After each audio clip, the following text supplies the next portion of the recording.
I'm explaining a film from 2013 titled Olympus Has Fallen. Spoilers ahead. Enjoy the content. The film starts at Camp David, where President Benjamin Asher finishes boxing with his former U.S. Army Ranger bodyguard, Mike Banning. They prepare to attend a Christmas party with Asher's wife, Margaret, and their son, Connor. Even though Banning works for the Secret Service, he has a good friendship with President Asher and his family. Dave Forbes, a member of his squad, is asked by him to watch over Camp David while they go to the celebration. The first family's presidential limousine skids on an ice bridge during their winter trip. President Asher is saved by Banning, but Margaret sadly perishes as the automobile plunges into a gorge. Banning feels terrible about not being able to protect her and puts the responsibility on himself. After the event, 18 months later, Banning moves from presidential security to a treasury position.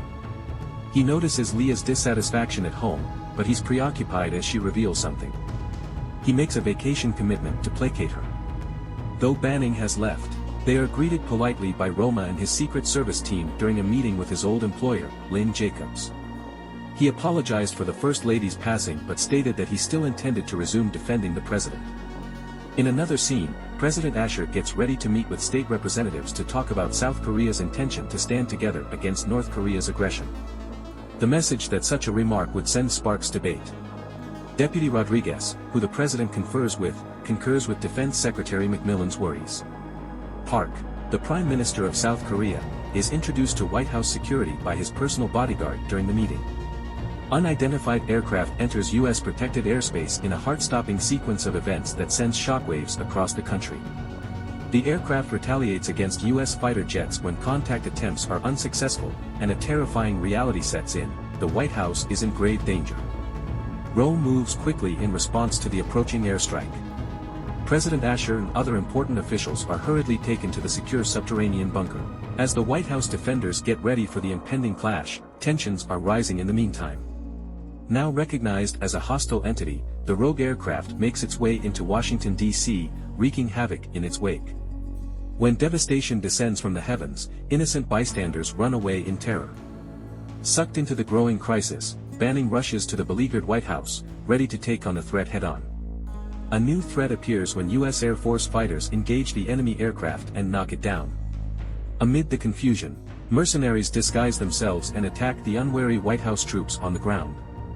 The mercenaries overcome the fortifications in a vicious skirmish, opening the door for a stunning breakthrough. Amidst the gunshots and smoke, an unexpected betrayal takes place. Park, a prominent member of the terrorist organization, Koreans for United Freedom, or KUF, abandons his commitment. Insiders who have defected, such as the crafty Dave Forbes, help Park and his merciless operatives take over. Banning attempts an audacious and desperate coup by infiltrating the now vulnerable White House. With time running out and attackers around him, he has to make his way through the perilous hallways in order to free President Asher and the officials who are being held prisoner. Now in charge, Park reveals a dark scheme. They are able to access the White House's armory when he gives his technological expert, Lim, the command to disable the defenses. They cling to power by using drones to monitor U.S. military activities. The terrorists issue a blatant demand in a terrifying show of power. They assassinate Prime Minister Lee Tae-woo via a somber video conference to the Pentagon, shocking the whole world. Park asks that all U.S. soldiers leave the area around the White House since they have President Asher and other important people in their grasp. Forced to make a difficult choice, the Pentagon is cornered and outwitted. Reluctantly, they give the order for the U.S. forces to leave in order to save the hostages' lives. The terrorists signaled their total power by hoisting their flag above the White House, a terrible blow to national dignity. One person persists in defying the terrorists even after the chaos fades and the true scope of their control is revealed. Banning, who is now the last chance left for the nation and the leaders who have been taken prisoner, has to play a deadly game of cat and mouse right in the center of the enemy's stronghold. A terrifying and betraying shadow casts Olympus, the emblem of American strength, leaving fate hanging perilously in the balance.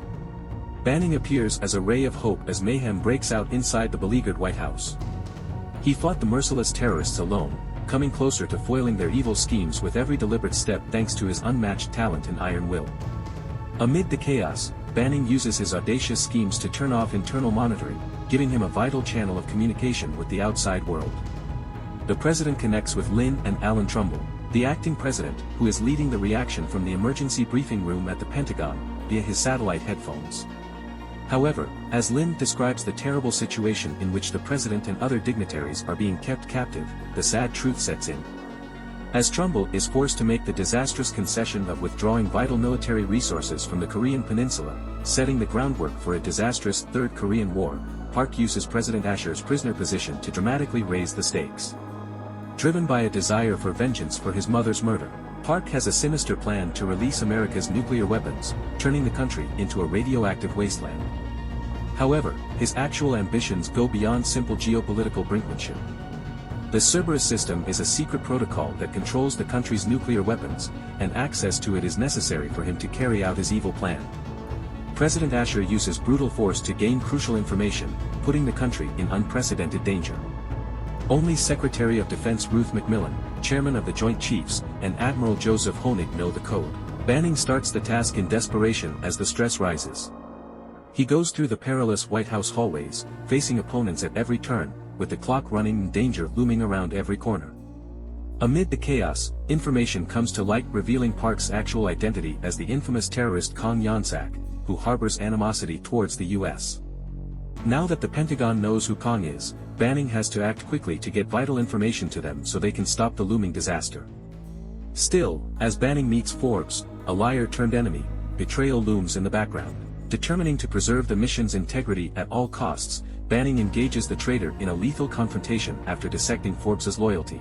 Tensions rise as the Pentagon plans an audacious aerial assault, and Banning's warnings are disregarded. Disregarding his advice, Trumbull launches a sudden attack against the White House, taking a catastrophic risk in a last-ditch attempt to win. Banning, however, continues to be the fulcrum of hope, pointing the way toward atonement. His unyielding commitment is the final line of defense against an impending catastrophe, with the destiny of the country hanging in the balance. Unknown to the Pentagon, Park and his vicious goons are already several steps ahead of them as they devise a bold strategy to reclaim the White House. Park stops the SEAL team's approach by using the drones they had flown earlier, and then quickly engages the lethal Hydra 6 anti-aircraft system. The SEAL helicopters are destroyed in a terrifying show of firepower that sends shockwaves through the Pentagon leadership. As Trumbull realizes how disastrous the situation has become, he quickly calls off the expedition. In the meantime, Banning daringly jumps to disable the Hydra 6 in an attempt to counter Park's action. Despite being hurt in the act, he is motivated to continue, unfazed by the abortive assault. Park ups the ante with frightening effectiveness. He puts President Asher's life in danger by executing Vice President Charlie Rodriguez in a blatant act of revenge and demanding a helicopter and enough fuel for their escape. Trumbull begs Banning to take immediate action since time is of the essence. In a dramatic encounter, Banning races against the clock to face Park. As Banning pursues Park and his shrinking group of terrorists, the ensuing turmoil spreads to the White House grounds. He foils Park's effort to have Secretary of Defense McMillan executed in full face of the world's media during a rescue attempt. Park and his surviving soldiers are forced back into the bunker by the fierce battle, gaining the president valuable time. At this point, Trumbull painfully decides to accede to Park's requests and orders the removal of vital military personnel. President Asher and the other captives appear to have died, setting off a terrifying hoax that drives the tension to breaking point. Unaffected by the trick, Banning is unwavering in his quest for justice. He gets ready for a last, decisive attack on the bunker, firmly thinking that Park and President Asher are still alive. With two Cerberus codes in hand, Park unleashes the threat of a devastating nuclear accident on the United States by launching a vicious attack to get President Asher's code. As Banning intervenes, they fight to the death, with Park losing badly. President Asher's valiant intervention offers the vital diversion Banning needs in a heart-pounding finale. He takes advantage of the situation and fights Park hand-to-hand in an attempt to put a stop to the fear once and for all. At last, Banning triumphs, defeating the terrorists with an unrelenting assault. Determined to save the president's life and prevent the coming nuclear disaster, he rushes to President Asher's side and attempts hard to stop the bleeding. With the help of Trumbull and his crew, Banning manages to deactivate the Cerberus system and stop the destruction by pure willpower and unrelenting commitment. President Asher is taken away for medical attention when the dust settles and is reunited with his son Connor. The Pentagon's corridors resound with laughter and relief as people applaud Banning's valiant deeds. Reinstated as the leader of the president's security detail, Banning is a towering figure thanks to his commitment and selflessness that kept the president and the country safe from total destruction. In his speech to the country, the president promises to be strong and resilient in the face of hardship. He gives Banning a heartfelt shake of his hand, expressing his appreciation for saving not only his life but also the fabric of the country. It creates a striking image of sacrifice, bravery, and the unbreakable spirit that characterizes America at its darkest moments via the compelling story of a Secret Service agent's undying devotion. Thank you for watching. Subscribe if you'd like to see more videos like this. Hope to see you next time.